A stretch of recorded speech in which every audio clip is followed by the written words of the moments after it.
Austin Bouchard. I have a couple of things to say about Austin Bouchard. I swear, every time that guy walks into a room, a cloud of pompous indifference just follows overhead. It just floats there, dropping down pellets of dilettante bullshit with every coy gesture. You know those guys in class, the ones who, every time they open their mouths, you think, this guy, again? That's how we feel when I talk to Austin. When I agreed to live with him, and I'm not saying ever really agreed to live with him, these things are so fluid.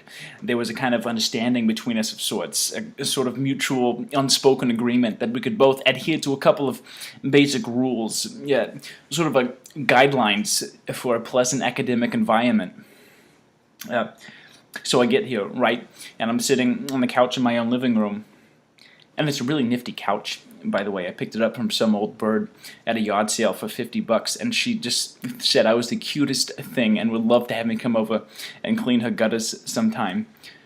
Anyway, so I'm on my couch, and I'm trying to work on my German homework, which is hard enough in its own right, and in walks Austin, guitar in hand, playing some song by one of those bands he listens to, the uninitiated masses of pseudo-metaphysical bluegrass bullshit, singing about sandwiches or misconnections or whatever it is those bands sing about. And I'm sprawled on the living room floor with a pile of verbs in a foreign language next to me, and I don't know the first difference between verlassen or verboten, and all I can hear is Austin belting out a chorus on sandwiches. Who is this guy, anyway? Where does he get off thinking he can ruin someone's perfectly nice day with sandwiches? It's disgraceful. I should be a little kinder. I've learned some valuable things from my time with Austin. I've really gotten in touch with my emotions, right? I used to have a lot of problem expressing dissatisfaction in my interpersonal relationships, but nowadays I have no problem looking up at a guy and saying, hey, fuck you, man. You can't paint a naval sea battle on the bathroom wall. We all have to use that, John. Who wants to take a shit and think about the capture of the HMS Dominica?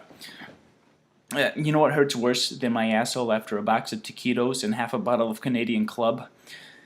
The downfall of the British Royal Navy.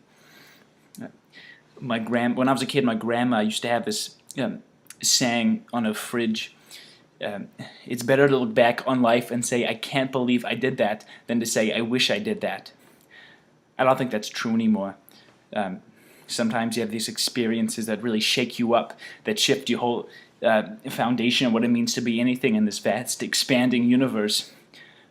Bouchard was one of those experiences for me. One day I'm frolicking about in my ignorant, blissful meadow of young adulthood, and the next I'm thrust into a dystopian fosse of impromptu guitar riffs and French cooking. It changes you. I like to think in biblical terms. This last year could serve as a kind of cautionary parable for unwary freshmen. You see that guy in the raw denim jeans and the pack of cigarettes in his shirt pocket? You think he's cool? I think you're a goddamn 18-year-old sophist who needs to learn the difference between a character and a human being. You know, I could probably sell books about this asshole. I could be making money off the stuff he spits out, and probably use it to pay off some of my impending therapy bills. But knowing him, he'd probably make it all about him. Turn it into a song or write some self-congratulatory memoir about the whole process. I can see it now.